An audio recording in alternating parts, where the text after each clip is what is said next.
I'm Yaneli, also known as Miss Be Helpful, with another FinCap Friday brought to you by NGPF.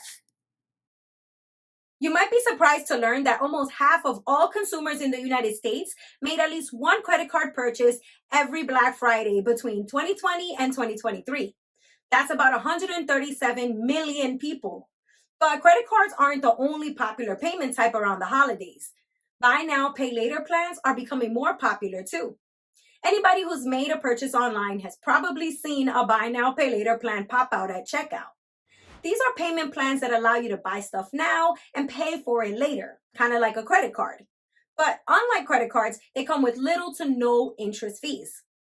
On Monday, November 27th of 2023, which was Cyber Monday, consumers spent nearly $1 billion using buy now, pay later services, according to Adobe Analytics. And that's an increase of 42.5% compared to 2022. Since the start of November of 2023 through early December of 2023, Buy Now Pay Later made up over $10 billion of online spending, which is an increase of 17% from that same time period back in 2022. Now, you might assume that breaking up a payment into smaller amounts and paying it over time would appeal most to shoppers who struggle to afford non-essential purchases like dining out and shopping or entertainment. But the data shows that that's not true. According to Experian, income is not a factor in determining who uses buy now, pay later plans.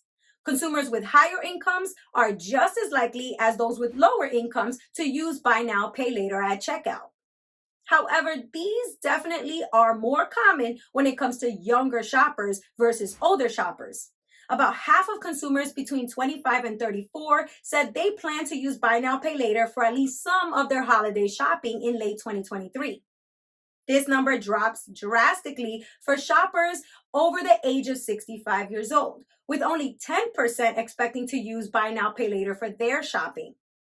So why are these services gaining so much popularity? Well, in the early 2020s, we saw some of the highest inflation rates on record, and that has driven up prices for shoppers. So pushing the payments into the future is just one way to deal with that problem.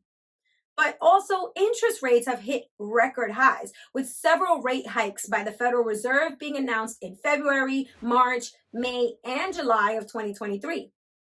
The average APR or interest rate on an annual basis for a credit card went up to about 23%.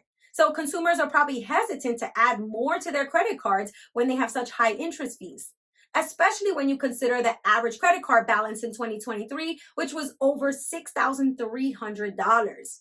In one survey about why buy now, pay later services are being used, 34% of consumers said that they're managing their spending, while 31% said it was because of how convenient these services are.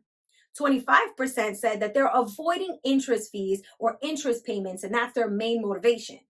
And only 11% said that they had no other payment alternatives for holiday spending. While this might seem like a convenient way to pay, it definitely has some drawbacks. Buy now, pay later is typically not reported to the three major credit bureaus, Experian, Equifax, and TransUnion. So that means it does not help you boost your credit score when you make payments on time. But it does hurt your credit score if you miss a payment, which can even lead your account to be sent to collections. That hurts your credit score and puts a negative remark on your credit report. Now, some buy now, pay later services also charge late fees, on average about $7 for every $135 loan. That's according to the CFPB. And some experts think that buy now, pay later will be a big part of how we shop and how we pay for stuff into the future. But if you depend too much on buy now, pay later, you might struggle to pay for your other important bills, like your car payment or your other bills like credit cards. So the bottom line here is you gotta be careful when paying later.